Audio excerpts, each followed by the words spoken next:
Direttore artistico del Teatro Pirandello Roberta Torre, un avvio con dei successi che sono andati al di là di ogni aspettativa, anche sorprendenti possiamo dire, nei primi spettacoli che abbiamo visto qui al Teatro Pirandello. Ecco, lei se l'aspettava un inizio così?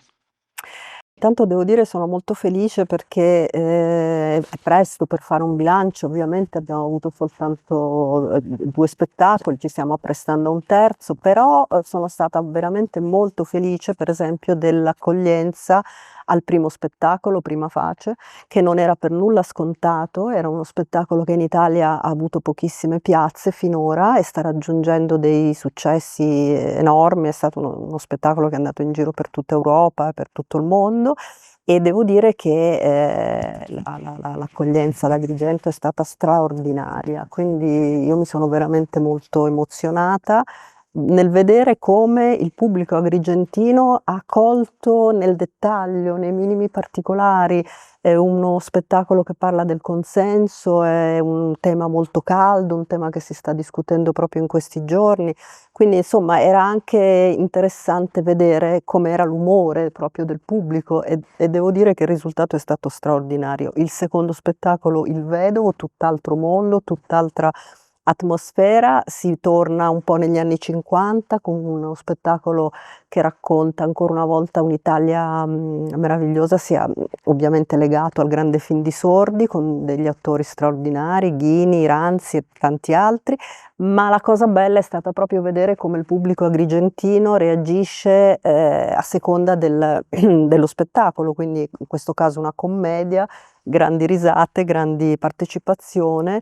E poi abbiamo anche introdotto questa pratica, diciamo, del talk dopo lo spettacolo, che è stata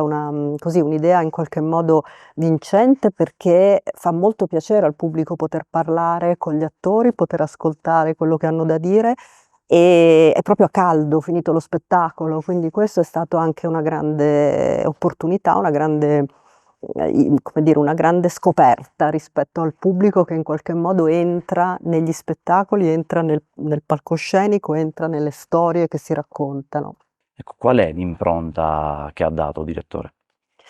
Allora, in realtà io quando sono arrivata ad Agrigento, ho fatto quello che avrei fatto comunque, cioè percepire, sentire quali erano le necessità e anche i desideri della città. Più che quella che è la mia personale impronta, a me piace l'idea di poter ascoltare. Ecco, io nasco sempre dall'ascolto e quindi io ho sentito una città, delle persone che avevano voglia di qualcosa di mai visto, di qualcosa di inedito, di nuovo, di particolare e di grande affetto rispetto a questo teatro, che potesse essere un germe da far crescere, quindi non qualcosa che si concluda, cominci e finisca, ma qualcosa che metta appunto i germi per una fioritura, per un futuro. E credo quest'anno l'abbiamo fatto, ma lo faremo sempre di più andando avanti, di poter mescolare dei linguaggi, mescolare delle proposte culturali, mescolare tutta una serie di codici anche artistici che vanno appunto dalla commedia al pop, al classico, al musicale, quindi il fatto di poter aprire questo teatro a tanti linguaggi diversi. Parliamo del Fringe, un progetto che le sta particolarmente a cuore, che ha curato personalmente e che già ha riscosso grande interesse un po' in tutto lo stivale.